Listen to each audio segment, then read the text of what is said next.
Carhartt or Dickies. One is the jacket king, the other is a pants workhorse. Welcome, I'm Murawski. Now, I've worked with both of these brands in the past, however, this video is done independently of either of them.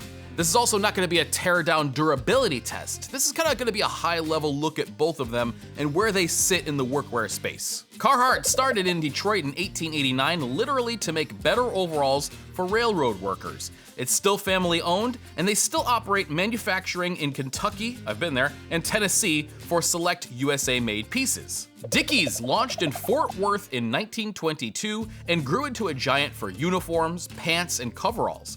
In 2017, VF Corporation bought Dickies for about $820 million, and in 2025, VF agreed to sell Dickies to Blue Star Alliance. Now, as far as core products, Carhartt is really the outerwear king. Now, the active jack right here, this is the J140, just turned 50 years old this year. And this here is the Detroit jacket. Well, this is the newer version of the Detroit jacket. This has a home on-site as well as off, as it's become somewhat of a style icon on its own. Other products like the A18 watch cap is everywhere for a reason. Now, Dickies really are the pant specialists, especially with this one right here. The 874 pant launched in 1967 and it still defines the brand. Straight, tough, and cheap to replace. The Eisenhower jacket riffs on a World War II Ike field pattern. Short, clean, and easy to wear. Now, of course, Carhartt have great pants and Dickies have great jackets. There's a lot of crossover between the two brands. This is the 874 Pro. These are the single knees right here from Dickies, and I mean, really, Carhartt doesn't make anything that's quite this dressed up. You could put these on, and with the exception of this little tiny patch right here, which is totally removable if you want to, these could pass as dress pants. So that's why sometimes when you put these on, you really look professional. You look like you know what you're doing, even if you don't, like me. Now, when you think of Carhartt pants, most likely something like this comes to mind, and these things are great. These are the BO1s. These still are the strongest pants that I've ever tested on all my durability tests. Pretty incredible stuff, still made in the USA. And you know, that's what you think of when you think of Carhartt. And generally, my feeling for both of these companies after wearing them on the job for 20 plus years is that Dickies is usually very affordable, but solid. Carhartt is a little bit more expensive, but you get more features. What do I mean by you get more features? Well, this is a perfect example right here. Their drawstring for their hood is internal, so that's not an external piece that could get hung up on something that's rotating. The Dickies variant of this has an external drawstring. Another thing, the first place to go on most work jackets is the cuff. You can see mine starting to kind of like string up here. Well, the modern versions of Carhartt have a Cordura lined cuff. Culturally, Carhartt has a bit of a split personality. There's the main work line, which is meant for hard work on the job site or wherever, but then there's also the work in progress line, which was launched in the 1990s in Europe. Basically, the work in progress is just a fancier version of the mainline stuff, and it comes with a significant upcharge. Now, this is also why you'll see stuff like the Detroit jacket being used on a pour on Monday and then at a show that night.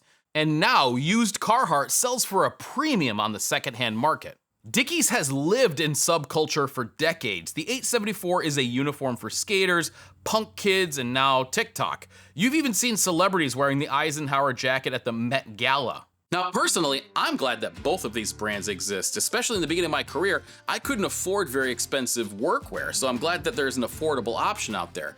And if you're struggling to afford workwear as well, that's where companies like Clover have you covered. Clover is this video's sponsor, and I'm really glad that a service like this exists. Now, in the beginning of my career, when I would go to work in the winter, what I would do is just wear whatever I had. And what I had was kind of like ski jackets. So I blew through a couple of those before I bought my first real work jacket. And mostly it was just because I was an apprentice and I couldn't really afford much. So if I had a situation where I needed an advance of up to $400, well, this is where a service like Clover would have come in clutch, because I could have gotten something like this jacket that I've shown you right here that I still have. It's held up to years and years of abuse. And so in that way, I actually would have saved money by not destroying a couple of really decent ski jackets. Not only that, but it's really nice to have that peace of mind knowing that that cushion is there to be able to access up to $400 without late fees or anything like that. So you don't have to put it on a credit card and pay 25% interest or whatever.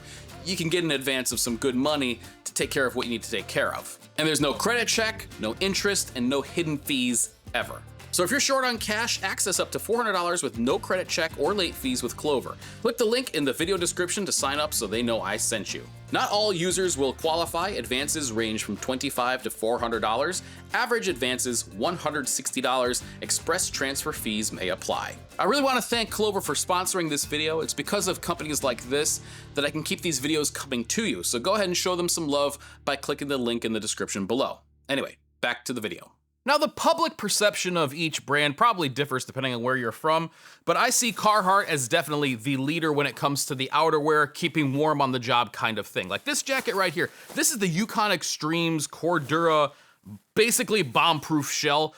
I had a buddy who bought one of these brand new and thought it would wear in and get softer. It just never did. It remains like this, stiff and uncompromising throughout. Dickies is typically seen as a little simpler, but more accessible and versatile. Matter of fact, if you have uniforms issued to you at a company, chances are it's probably Dickies. I mean, we had some at the auto shop that were red cap, but same kind of thing. They're tough, they look good. They have like sort of a buttoned up, nicely pressed look to them right out of the box, and I think that really is Dickies' sweet spot. More broadly, when you look at the website of each of these companies, it tells you a little bit more about the customer that they're going after. All right, so let me show you what I'm talking about. When you go to the Dickies page, they have this page set up here for their Dickies/Thrasher, which is cool because Dickies has played a part in skate culture for a long time, so kind of embracing their roots a little bit. When you scroll down the Dickies page, you see this showcase of the 874 pant, which is again one of their signature pieces, along with their work shirt, the Eisenhower jacket, coveralls, and overalls. But this again is something that is really emblematic of the brand. Scrolling down the Carhartt page, you'll see some fall layering pieces, but again, they're all kind of shown through the lens of hard work. Let's take a look at the men's jacket and coat section for each brand. Now, Dickies has only 21 products here, but they really do have all of their bases covered. I mean, if you want something simple like a two-hand warmer pocket, hooded jacket, they've got it right there. Now, Carhartt, on the other hand, has a lot more product. And again, this is sort of their forte. So when you scroll down through these, you can find almost anything you need, from FR options. They're even ranked by warmth. It's a totally different story, though, when you go to Dickies' work pants section. Here, they have 35 products, and they are, you can get everything from jeans. They're 874s. You got painter's pants there. You've got duck canvas. And Carhartt's no slouch. I mean, they have tons of pants here, all the way from the double knee logger kind of pants that we're all used to.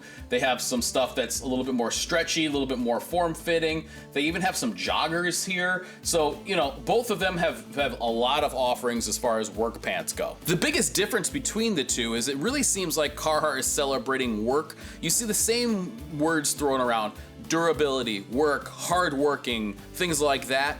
Whereas on the Dickies site, it's really leaning more into the sort of their subculture, their embrace of subculture. And even their models kind of look, on the Carhartt site, they're a little bit more rugged and a little bit older, whereas on the Dickies site, they're much younger, and a lot of these guys definitely aren't working in the field.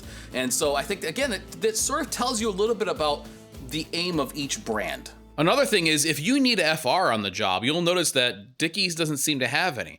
Now, they actually do make FR clothing, but you mostly need to get that through a uniform supplier, whereas Carhartt has a much more built-out FR clothing line. Now, both Carhartt and Dickies have unique made-in-USA collections.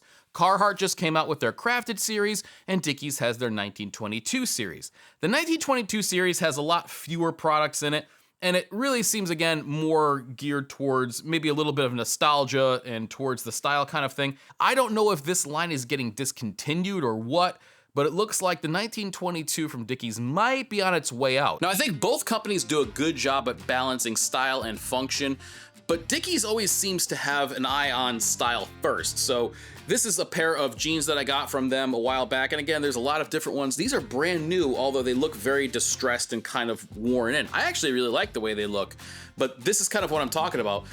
For work pants, you don't want something that's already lost half of its life because of a crazy rinse cycle or something like that. And Carhartt does this as well. Case in point, this is the 50th anniversary Active Jack, the Bethany Yellowtail design here.